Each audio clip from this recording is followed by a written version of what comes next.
السلام عليكم ورحمة الله. أشهد أن لا إله إلا الله وحده لا شريك له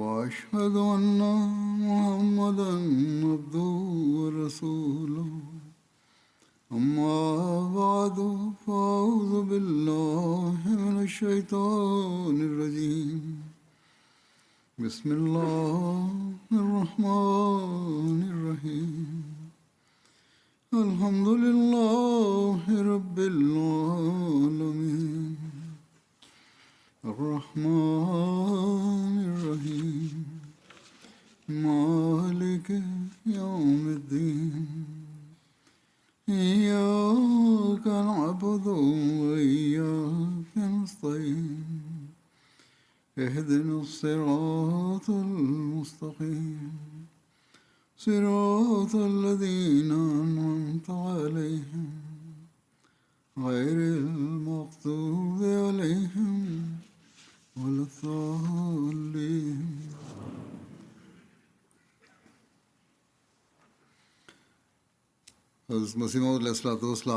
Hazrat Amirul Muminin Mwenyezi Mungu amsaidie sana anasema, nikieleza sera ya Hat Masihi Maud alaihissalatu wassalam, nilikuwa nimeeleza matukio machache ya kiwango cha ukweli wake.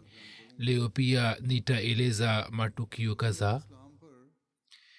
Kesi moja ilikuwa imesajiliwa na Daktari Henry Martin Clark dhidi ya Hat Masihi Maud alaihissalatu wassalam, na hii ilikuwa ni kesi ya kupanga mauaji. Ilikuwa kesi hatari. Hat Masihi Maud anasema kwamba kesi ya Henry Martin Clark ilikuwa yenye kutisha hadi ningeweza kupewa adhabu ya kunyongwa. Akieleza na kutoa mfano wa Mayahudi waliofikisha mashtaka dhidi ya Isa katika mahakama ya Kirumi, alisema kwamba kesi ya namna hiyo ilifunguliwa dhidi yangu pia. Mayahudi walikuwa wamefungua mashtaka dhidi ya Masihi alaihissalatu wassalam, lakini katika serikali hii mtu aliyefungua mashtaka dhidi yangu alikuwa bwana padre na pia alikuwa daktari, yani Daktari Martin Clark aliyefungua dhidi yangu kesi ya kupanga mauaji, naye akaleta mashahidi zake hadi Maulvi Abu Said Muhammad Hussein wa Batala, ambaye ni adui na mpinzani mkali wa silsila hii. Akaja mahakamani kwa lengo la kutoa ushahidi, na kwa kadri awezavyo akatoa ushahidi dhidi yangu, na akajaribu kikamilifu kuthibitisha kesi kuwa kweli. Kesi hii ilisajiliwa katika mahakama ya Kapteni Douglas, mkuu wa wilaya Gurdaspur, ambaye baadaye alipata uhamisho kwenda Shimla. Kesi ilipangwa kusikilizwa mbele yake, na anasema kwamba shuhuda zote zikatolewa dhidi yangu kwa nguvu zote. Katika hali kama hiyo, mwanasheria yeyote mshauri asingeweza kusema na kudai kwamba mimi naweza kuachiliwa huru. Shuhuda zilikuwa zimeshatolewa dhidi yangu. Ningefikishwa mahakamani na yangetolewa maamuzi ya kunyongwa au kifungo cha maisha, lakini Mwenyezi Mungu kama alivyo nibashiria kabla ya kesi, alikuwa amedhihirisha na kuniambia kabla ya wakati kwamba mimi katika kesi hii nitaachiliwa huru. Hivyo kundi kubwa la jamaati yangu walikuwa wakijua bishara hiyo. Ilmuradi kesi ilipofikia hatua na maadui na wapinzani wakazani ya kwamba hakimu mkazi atawasilisha kesi katika mahakama ya juu, hapo Douglas akamwambia afisa wa polisi kwamba moyo wangu unasema kuwa kesi hii ni ya uongo. Kapteni aliyekuwa jaji hakuamini. alisema moyo wangu hauamini kwamba mpango kama huo utakuwa umepangwa kweli na mirza saheb atakuwa amemtuma mtu kwa lengo la kumua daktari clark. Uipeleleze tena. Mwenyezi mungu akatia moyoni mwa jaji kumwamuru kamanda polisi kufanya upelelezi upya. Anasema kwamba huu ulikuwa ni wakati wapinzani wangu pamoja na kupanga zidi yangu njama za kila aina. Watu waliokuwa na madai kwamba maombi yao yanakubaliwa walikuwa wanafanya maombi, walikuwa wanaomba kwa machozi kwamba mimi nipate adhabu, lakini nani awezaye kupambana na mungu? Mimi najua kwamba kapteni douglas alipokea baadhi ya maombezi, lakini huyu alikuwa hakimu mwenye kupenda adili. Alisema kwamba siwezi kufanya hivi, yaani kama kesi hii ni ya uongo basi siwezi kutoa maamuzi yasiyo sahihi. Ilmuradi kesi ilipokabiziwa kwa kapteni limarchand kwa upelelezi zaidi, kapteni akamwita abdul hamid na akamwambia kumwelezea yale yaliyo kweli. abdul hamid akarudia maelezo yale yale aliyokuwa amekwisha eleza mbele ya kaimu kamishna. alikuwa ameambiwa kwamba ukibadilisha maelezo yako basi utakamatwa, hivyo akaendelea kukariri yale yale. kapteni akamwambia kwamba wewe umekusha eleza tayari maelezo haya, jaji hariziki na maelezo yako, hivyo useme yaliyo kweli. kapteni limarchand alipomwambia abdullah hamid, yeye akapiga magoti na akaanguka kwenye miguu yake na akasema kwamba nisaidie, nisalimishe. kapteni akamtia moyo na akamwambia kwamba haya ueleze yaliyo sahihi. hapo akaeleza kila kitu na akakiri kwamba nilikuwa nimepewa vitisho na kulazimishwa kutoa maelezo haya ya uongo. mirza saheb hakunituma kumua yeyote. kapteni kwa kusikia maelezo yake akafurahi sana na akamtumia kaimu kamishna barua kwamba tumefanya upelelezi wa kesi. kisha kesi hii ilisikilizwa katika gurdaspur na huko kapteni limarchand akaandikisha maelezo yake.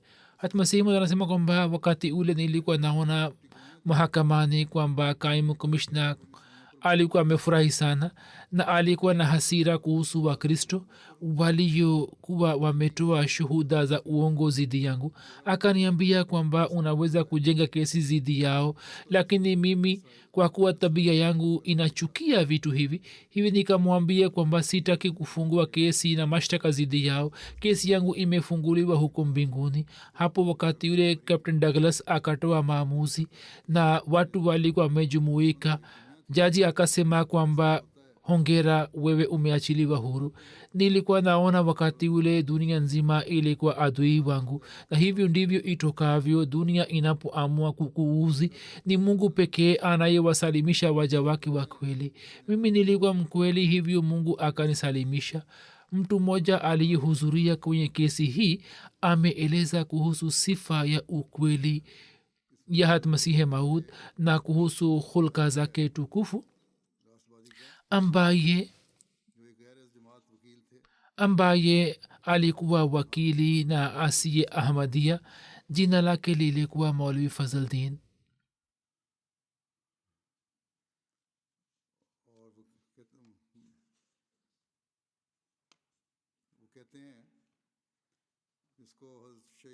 riwaya hii ameiandika hadrat sheikh yakub ali irfani saheb kwenye kitabu chake kiitwacho hayati ahmad. ameandika ya kwamba tukio jingine la kihulka lenye shani azimu linalosadikisha ukweli wa sayidina ahmad alaihissalatu wassalam lilipata kudhihiri kwenye kesi ile, yani hat masihe maud alikuwa anaupenda kiasi gani ukweli. sikilizeni maelezo haya katika maneno ya rafiki yangu lala dinanath, mhariri wa gazeti la desh na hindustan. huyu alikuwa mhindu na alikuwa rafiki ya sheikh yakub ali sahab irfani.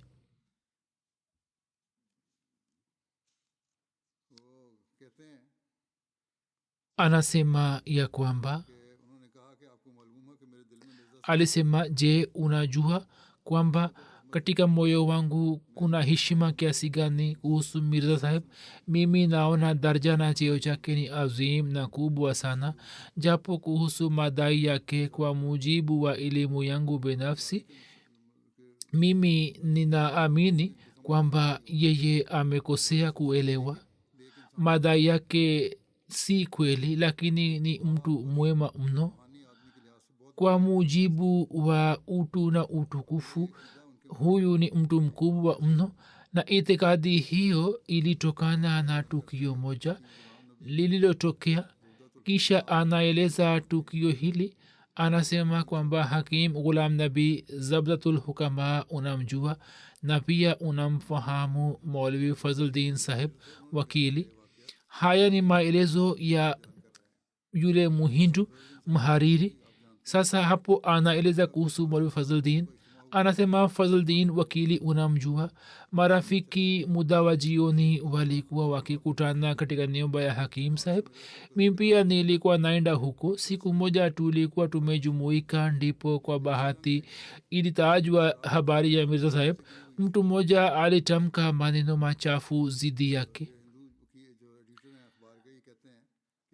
mhindu mhariri wa gazeti anasema kwamba hapo maulvi fazldin marehemu akapata hasira juu yake na akasema kwa jaziba kwamba mimi si mfuasi wa mirza saheb, si kubali madai yake, sababu yake iwe nini, lakini mimi ninakiri kuhusu dhati na mwenendo mzuri wa mirza saheb na hulka zake tukufu. mimi ni wakili na watu wa matabaka wa kila aina wananijia na kesi zao, na kwa kuwapitia mawakili wengine wapo maelfu niliowaona, watu wakubwa wenye tabia njema ambao mtu hawezi kufikiria kwamba wao watatumia njia yote ya kujionyesha kwa wengine.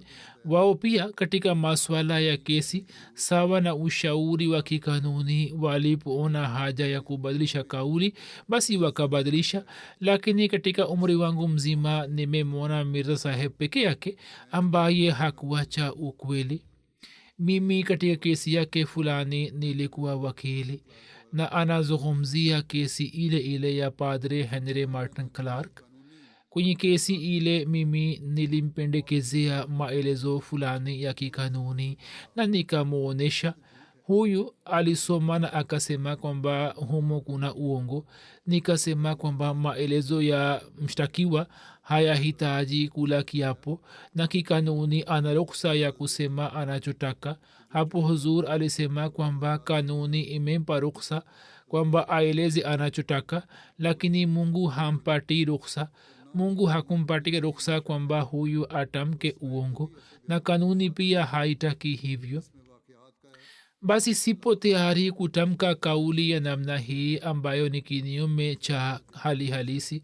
nitasema yale yaliyo kweli. wakil saheb alikuwa nasema kwamba nikamwambia huzur kwamba wewe kwa maksudi unajitia kwenye maangamio.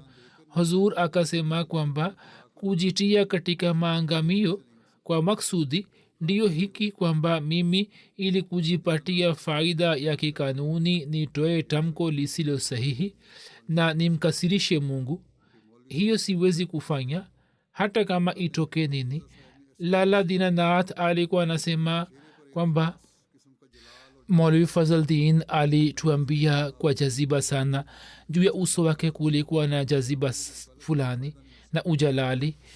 alisema kwamba mimi nilimwambia hatmasihi maud kwamba huwezi kupata faida kutoka uwakili wangu. hatmasihi maud alisema kwamba mimi sikufikiri hata kidogo kwamba nitapata faida ya uwakili wako au nitapata faida ya juhudi ya mtu fulani, wala sifikiri kwamba uadui wa mtu unaweza kuniangamiza. mimi namtegemea allah ambaye anaona moyo wangu. nimekuchagua kama wakili kwa sababu ya kanuni ya kidunia tu, na mimi najua kwamba wewe ni mwaminifu katika taaluma yako. ndiyo maana nimekuchagua. ni njia moja tu ya kizwahiri inayotakiwa kutumika, waila mimi si kutegemei. maulvi fazldin alikuwa anasema kwamba nikamwambia huzur kwamba mimi napendekeza maelezo haya. huzur alisema kwamba hapana, maelezo ambayo naandika mi mwenyewe uyawasilishe bila kujali natija, na humo lisibadilishwe hata neno moja. Na mimi nakuambia kwa yakini kamili kwamba kauli yangu italeta athari zaidi kuliko kanuni yako, na jambo ambalo unahisi hofu halitatokea, na inshallah mwisho utakuwa mwema.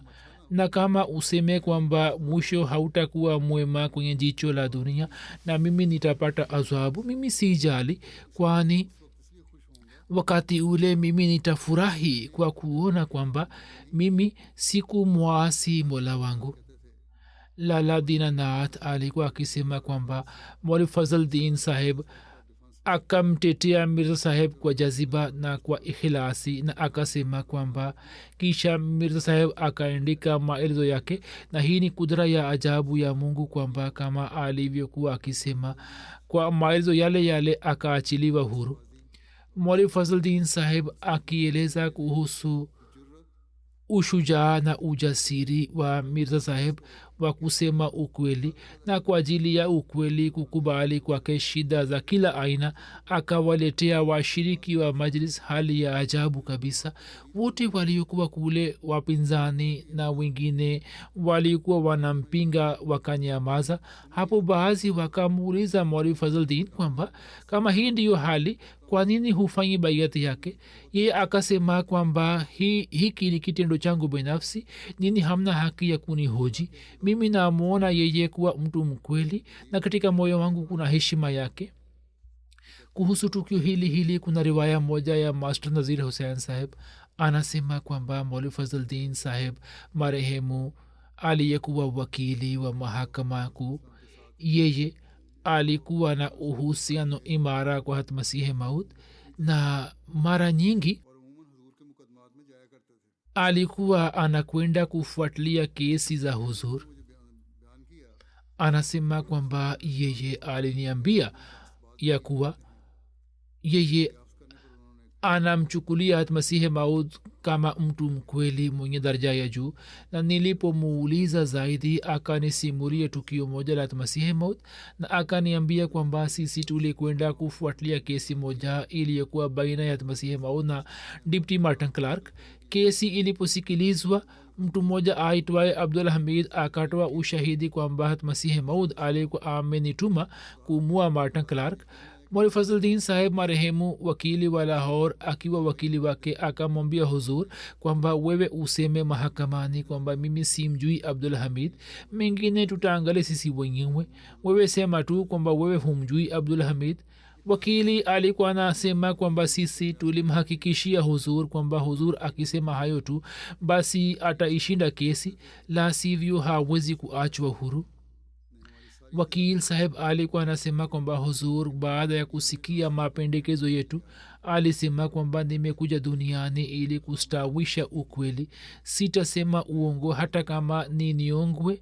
mimi namjua abdul hamid alikuwa anakuja kadhian, siwezi kukataa hilo hata kama itokee nini. mwalimu fazldin saheb alikuwa anasema kwamba sisi tukamwambia huzur kwamba huzur, kujiokoa ni wajibu, hivyo kama huzur hataki kusema uongo basi angalau atoe jibu ambalo lisiwe wazi, yani huzur anamjua au la, asiseme uongo lakini atoe jibu la namna hii. huzur akasema kwamba siwezi kufanya hivyo, mungu amenituma duniani ili kujenga mfano wangu, mimi kwa ajili ya kujiokoa siko tayari kufanya hivyo. hata katika kusema ukweli, kama nikipoteza uhai wangu mimi nitakuwa nimefanikiwa. mwalimu fazldin saheb marehemu alikuwa anasema kwamba wakati ule tulikata tamaa, na huzur alipowasilisha maelezo mahakamani na alikiri kwamba mimi najua abdul hamid, namjua, hapo tukapata yakini kwamba sasa hawezi kuachwa huru.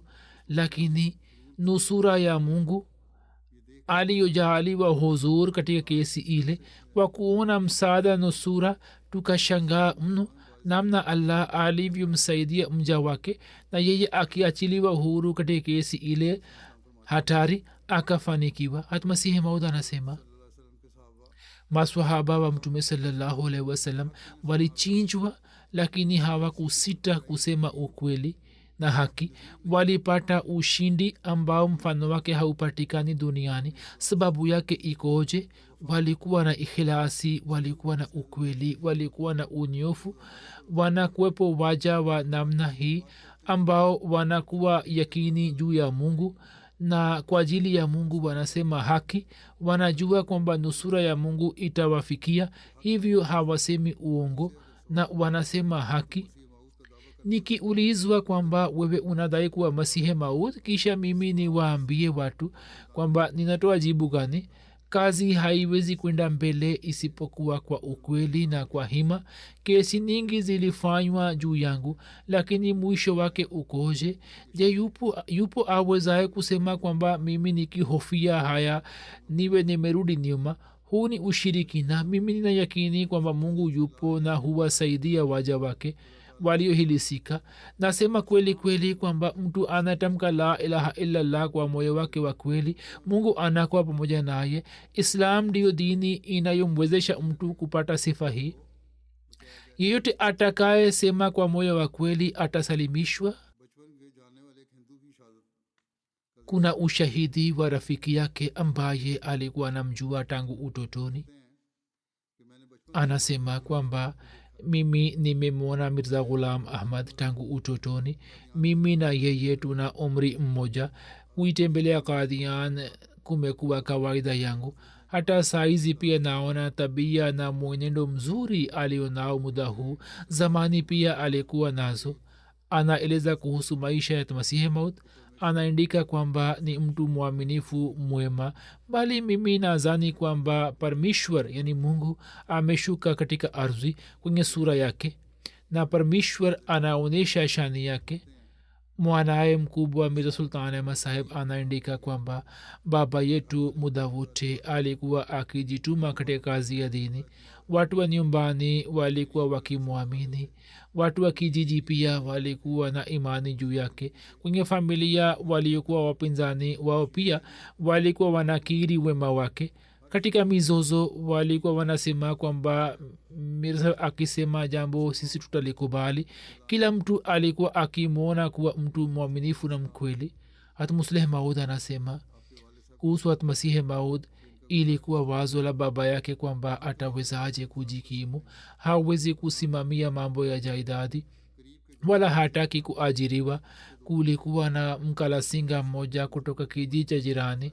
watoto wake wawili walikuwa wakija kukutana na babu yetu. mmoja wao akaniambia kwamba safari moja mirza saheb mkubwa aliniambia kwamba ghulam ahmad ni mwenzako, nenda ukamfahamishe kama hawezi kusimamia mambo ya jaidadi basi ni mwajirishe. nikaenda kumwambia kwamba baba yako amepata hasira kuhusu wewe kwamba hufanyi kazi, na anasema kwamba je, umri mzima utajikimu kwa makombo ya nduguyo?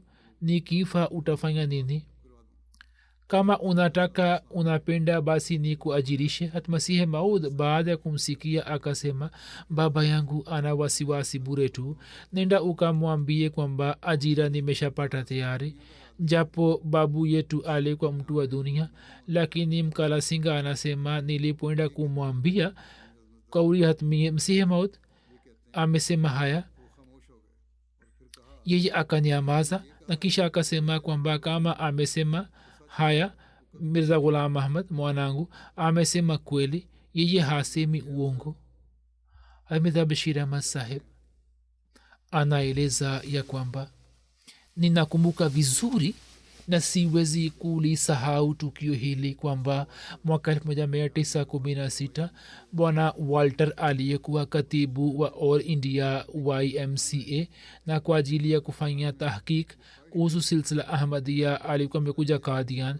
alitamani kukutanishwa na sahaba moja wa zamani wa mwanzilishi wa silsila ahmadia. wakati ule munshi aroda saheb alikuwepo Qadian. bwana walter akakutanishwa na munshi saheb katika msikiti wa mubarak.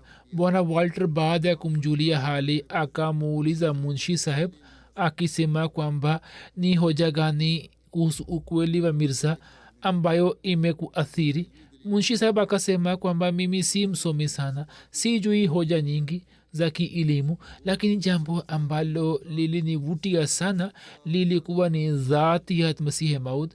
Sikumwona mtu katika maisha, mtu mkweli, mwaminifu na mwenye kumwamini mungu zaidi ya yeye. Kwa kuona uso wake mtu asingeweza kusema kwamba mtu huyo ni mwongo.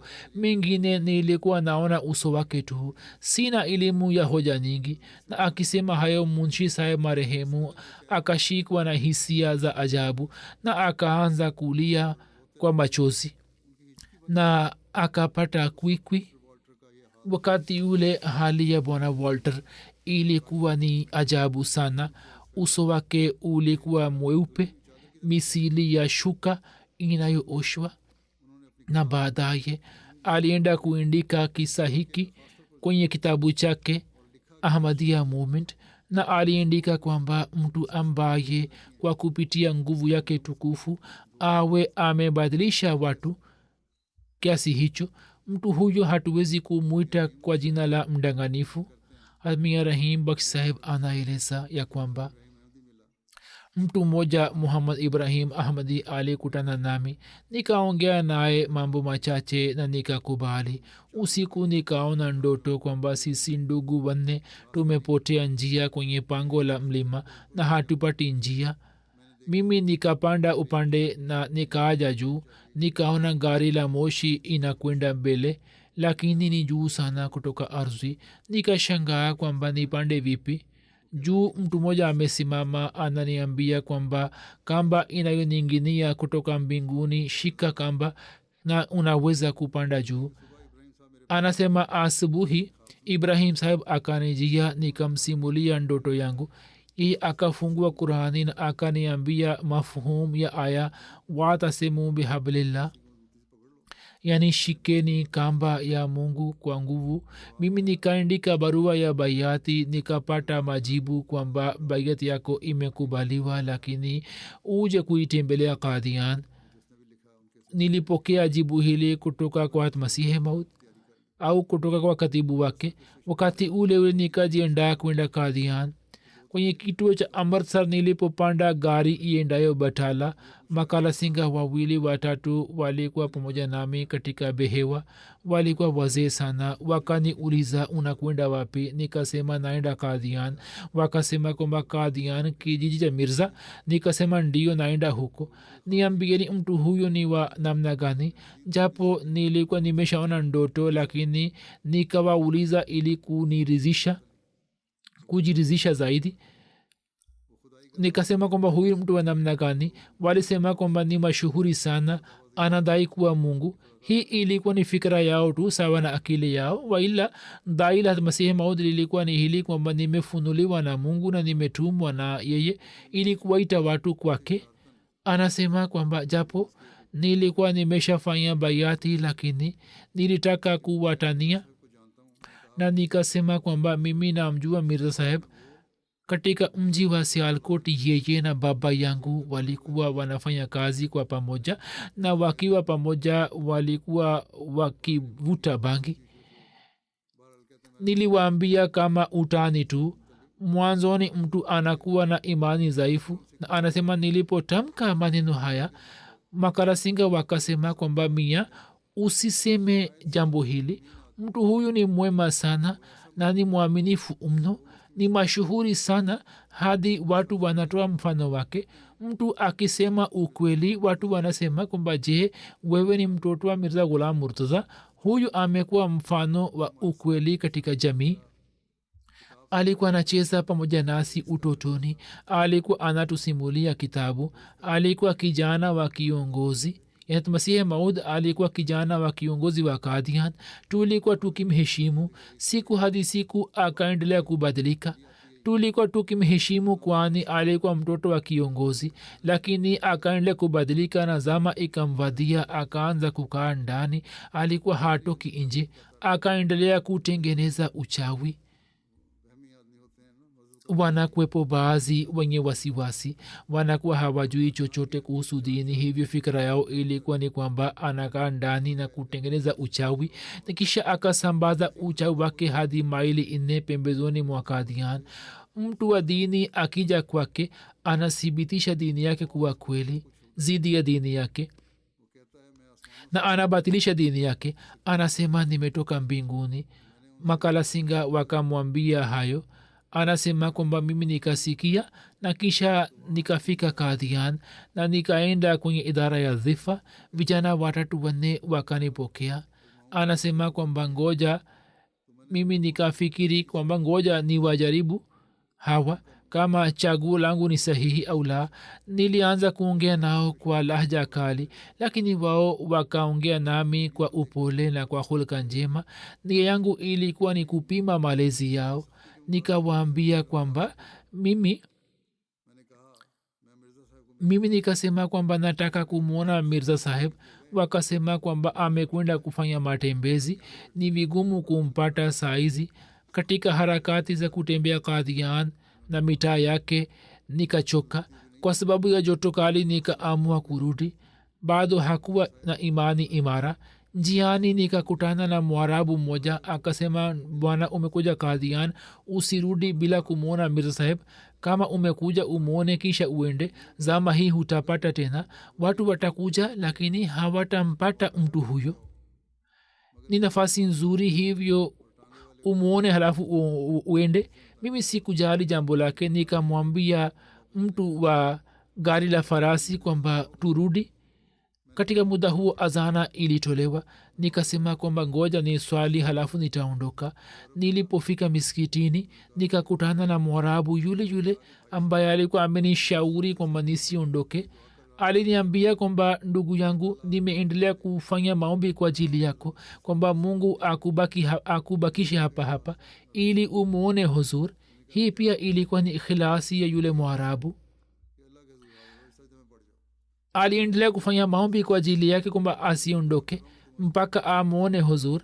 Alisema kwamba mimi nimefanya maombi kwa ajili yako katika sijda kwamba umwone Masihi Maud halafu uondoke. Anasema kwamba kisha nilimwona huzur. Huzur alikuja kukaa katika majlis.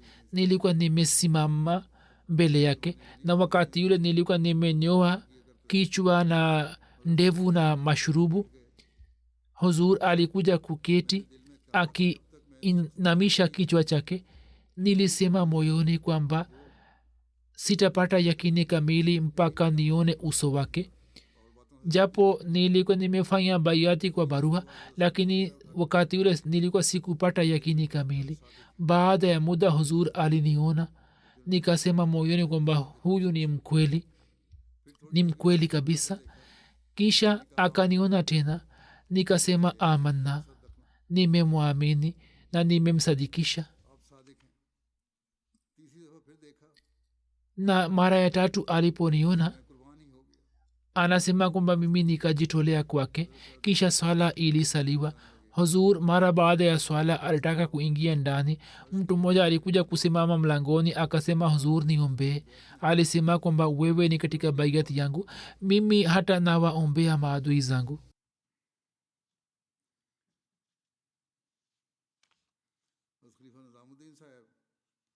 Hazrat Khalifa Nizamuddin Saheb anaeleza ya kwamba nilienda Shikarpur Sindh kutoka Sialkot kwa ajili ya ajira.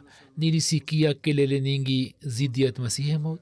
Katika Amritsar nilikuwa na marafiki zangu, nikaenda Amritsar. Nia yangu ilikuwa ni kwenda Sialkot, lakini nikaenda kulala na magari mawili yakaondoka kwenda Sialkot. Nilipoamka nikajua kwamba magari yameondoka. Nikapata wazo moyoni kwamba kijiji cha Mir Saheb kiko karibu, ngoja nione nikamwone. Kisha nikawauliza watu kwamba gari itaondoka lini kwenda Batala. Watu wakaniambia kwamba baada ya nusu saa. Nikanunua tiketi, nikafika Batala. Kisha nikafika Kadhian kwa kutembea. Wakati wa alasiri nikafika Kadhian na nikakutana na Maulvi Abdul Karim Saheb. Huyu alikuwa ananijua, alifurahi sana kwa kuniona. Tuliswali sala ya alasiri kwa pamoja. Siku ijayo asubuhi Maulvi Abdul Karim Saheb alienda kumwambia Masihi Maud. Kisha anasema kwamba katika karibu na dirisha lilokuwa linafunguka miskitini, huzur alipokea baiati yangu, na kwa kuona uso wake moyo wangu ulirizika kwamba dunia inasema uongo, uso wake hausemi uongo. Kulikuwa na kivutio maksus kwenye uso wake na nuru ilikuwa inatiririka iliyokuwa inavutia mioyo. Hakim Abdurrahman saheb anasema kwamba baba yangu baada ya kufanya bayati alipoenda chak namba 276 gojra wilaya lailpur alifanya mahubiri sana. Watu wakamchagua kuwa imamu wao. Alipotaka kuwafundisha kurani tukufu na habari za kifo cha nabii zilipofika akaeleza kifo chake kwa uwazi. Watu walishangaa sana. Alikuwepo mtu mmoja wazir din, alikuwa mwenyekiti wa kijiji. Siku moja wazir din akamwambia hakim saheb kwamba mimi nahitaji masufuria wakubwa wakubwa. Watu walikuwa wanatengeneza masufuria makubwa kwa ajili ya kupika chakula. Anasema kwamba alisema wazir din kwa mimi nahitaji masufuria katika Gujranwala. Masufuria yanapatikana ni mazuri, twende huko na tununue. Nilisema kwamba kama unataka kununua sufuria nzuri basi twende Batala, huko ni masufuria mazuri. Tulipofika Batala nikamwambia wazir din kwamba hapo karibu katika Kadian anaishi Mirza saheb, mi nimeshafanya baiat yake, huyu ni mkweli, wewe pia uende huko. Choisab akasema kwamba mimi natoa ushahidi kwamba huyu ni mkweli. Choisab alikuwa anamjua, alisema kwamba Sialkot mimi na Mirza saheb tulikuwa tunafanya kazi kwa pamoja. Mimi nilikuwa afisa ardhi na huyu alikuwa anafanya kazi ofisini pamoja na hakim saheb. Choisab alienda kununua sufuria na kisha ilipotajwa habari ya Masihi Maud akasema kwamba bila shaka atakuwa mkweli. Nimemwona akifanya kazi ofisini, hakupokea rushwa wala kusema uongo. Alikuwa mtu mcha Mungu na mwema sana. Mtu kama huyo hawezi kudai dai la uongo. Nimeona ujana wake, twende pamoja. Hivyo Choisab alienda kufanya baiati yake. Mia Ferozdin saheb anaeleza ya kwamba jina la babu yangu lilikuwa Mia Nizamdin.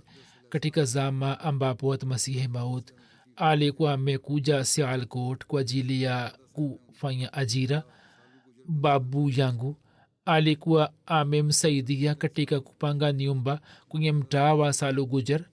Huzur alayhi salam alikuwa ametengenezesha pete ya dhahabu na kupeleka nyumbani. Hivyo huzur alikuwa na uhusiano imara na babu yangu. Huzur alayhi salam alipodai kuwa Masihi, babu yangu baada ya muda alifanya baiat ya huzur na aliwaambia familia nzima kwamba mimi namjua tangu zama ile alipokuwa anafanya kazi hapa, hivyo nini pia mufanye baiat yake. Uso huu si uso wa mtu mwongo.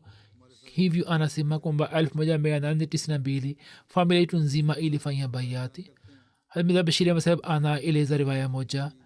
Munshi Abdulaziz saheb Ojalvi alieleza kwamba takriban mwaka 1890 nilikuwa afisa ardhi katika mahala Jagatpur Kohliya, tehsil Gurdaspur. Anasema kwamba 1891 nilifanya juhudi na nikapata uhamisho kwenda Sekhwa, tehsil Gurdaspur. Wakati ule sikuwa Ahmadia, lakini nilikuwa nimesikia habari zake.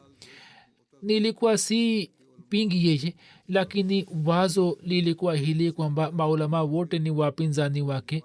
Nilifika Sekhwa na nikaenda kukutana na Mia Jamaldin, Imamdin na Khairdin. wao walinipatia kitabu cha huzur kiitwacho Izala Oham. Mimi baada ya dua nilianza kusoma kitabu, na katika kusoma kitabu kwenye moyo wangu ukweli wake uliingia, misili ya misumari na mashaka yote yakaondoka. Baada ya siku kadhaa nikaenda Kadian pamoja Mia Khairdin, na karibu na chumba mduara nikamwona huzur kwa mara ya kwanza. Kwa kumwona huzur nikamwambia Mia Khairdin kwamba uso husi uso wa mtu mwongo, hivi nikafanya baiati yake. Mirza Bashir Ahmad saheb anaeleza riwaya nyingine kwamba Jazafullah Khan saheb anasema kwamba juzufullah khan saheb aliniandikia barua na alisema kwamba nilipomwona huzur kwa mara ya kwanza katika mji wa lahor, hata wakati ule katika moyo wangu haukuwepo upinzani vovote, na athari iliyopatikana wakati ule ilikuwa ndiyo hii kwamba mtu huyu ni mkweli na yale anayosema ni kweli, na upendo wake uliingizwa na mwenyezi mungu moyoni mwangu, kwamba upendo huo huo ukawa dalili halisi juu ya ukweli wake. japo wakati nilikuwa mtoto, lakini tangu wakati ule hadi leo mimi sikuhitaji hoja yoyote juu ya ukweli wake. baadaye matukio yaliendelea kutokea ambayo yakawa sababu ya kuimarisha imani yangu, lakini mimi nilikuwa nimemkubali masihi maud kwa kuona uso wake tu, na athari ile ile ni uthibitisho mkubwa juu ya ukweli wake. hivyo mimi naona kwamba mimi tangu septemba 1994 ni ahmadia nilipomwona huzur kwa mara ya kwanza.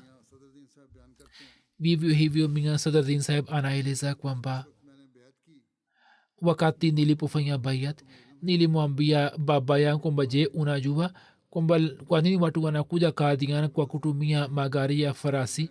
alisema kwamba sijui. nikasema Mirza saheb anasema mimi ni masihi maud. baba alisema kwamba jambo hili litakuwa sahihi, mimi nimemwona mtu huyo tangu utotoni, huyu hasemi uongo.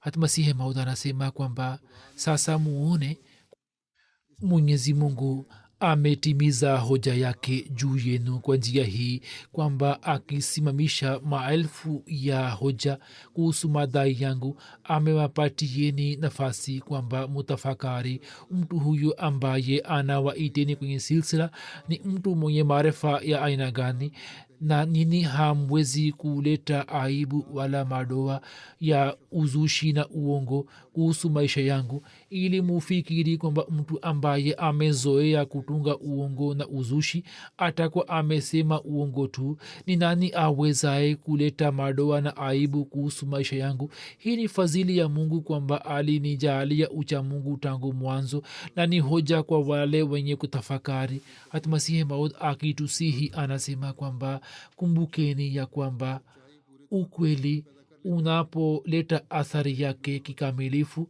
unabadilika kuwa nuru, ambao kwenye kila giza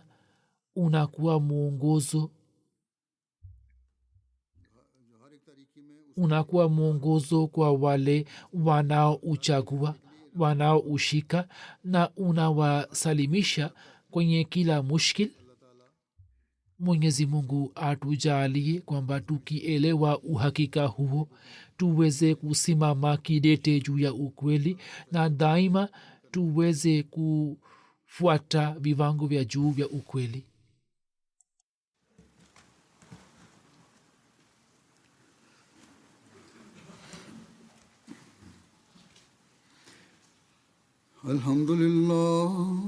alhamdulillah nahmaduhu wa nasta'inuhu wa nastaghfiruhu wa nu'minu bihi wa natawakkalu alayhi wa na'udhu billahi min shururi anfusina wa min sayyiati a'malina. man yahdihillahu fala mudilla lahu ومن يضلل فلا هادي له ونشهد أن لا إله إلا الله ونشهد أن محمدا عبده ورسوله. عباد الله رحمكم الله إن الله يأمر بالعدل والإحسان وإيتاء ذي القربى وينهى عن الفحشاء والمنكر والبغي يعظكم لعلكم تذكرون. اذكروا الله يذكركم وادعوه يستجب لكم ولذكر الله أكبر.